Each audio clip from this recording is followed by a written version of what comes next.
Iran একটি প্রাচীন সভ্যতার দেশ, কিন্তু আধুনিক যুগে এক ভয়ঙ্কর প্রতিদ্বন্দ্বী হিসেবে পরিচিত।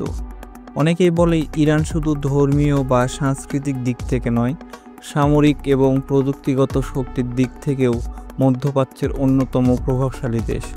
বন্ধুরা, আজকের এই ভিডিওতে আমরা জানব ইরান আসলে কতটা শক্তিশালী, কী তাদের সামরিক ক্ষমতা, প্রযুক্তি, অর্থনীতি এবং বৈশ্বিক প্রভাব। ভিডিওটি শুরু করার আগে আপনাদেরকে বলতে চাই, আপনারা এখনও যারা আমার এই চ্যানেলটি সাবস্ক্রাইব করেন নাই তারা আমার এই চ্যানেলটি সাবস্ক্রাইব করুন। চলুন ভিডিওটি শুরু করা যাক। ইরানের সামরিক বাহিনী বিশ্বের অন্যতম বড়। তাদের মোট সেনা সংখ্যা প্রায় 5 লাখেরও বেশি। IRGC, যার অর্থ হলো ইসলামিক রেভলিউশনারি গার্ড কর্পস, এটা ইরানের সবচেয়ে ভয়ঙ্কর বাহিনী, যারা দেশের বাইরে অভিযান চালানোর দক্ষতা রাখে। ড্রোন প্রযুক্তিতে ইরান এখন বিশ্বে শীর্ষস্থানীয়। তারা নিজস্ব ড্রোন বানায় এবং রাশিয়া, সিরিয়া ও ইয়েমেনে ব্যবহার করছে। তাদের ব্যালিস্টিক মিসাইল সিরিজ, যার রেঞ্জ 2000 কিলোমিটার পর্যন্ত যেতে পারে।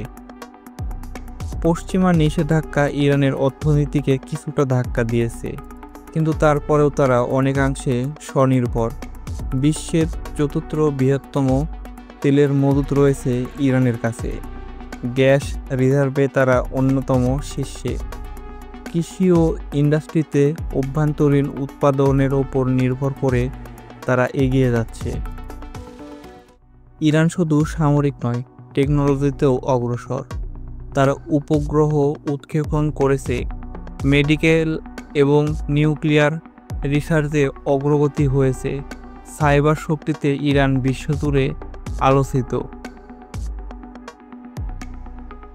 ইরানের প্রভাব শুধু নিজেদের সীমান্তে নয়, লেবানন, সিরিয়া, ইরাক, ইয়েমেন এই দেশগুলোতে তাদের সরাসরি বা পরোক্ষ প্রভাব রয়েছে। তারা মধ্যপ্রাচ্যে একটি শক্তিশালী ব্লক করে তুলেছে, যা যুক্তরাষ্ট্র ও সৌদি আরবের মতো দেশের জন্য মাথা ব্যথার কারণ।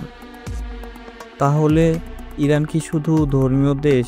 একদমই না, এটা একটি সামরিক, অর্থনৈতিক এবং কূটনৈতিক শক্তি, যেটি পশ্চিমাদের জন্য একটি চ্যালেঞ্জ। তবে প্রশ্ন থেকেই যায়, এই শক্তি কতটা টেকসই? অবশ্যই কমেন্টে আপনার মতামতটি দিন। ভিডিওটি ভালো লাগলে লাইক, শেয়ার, সাবস্ক্রাইব করতে ভুলবেন না।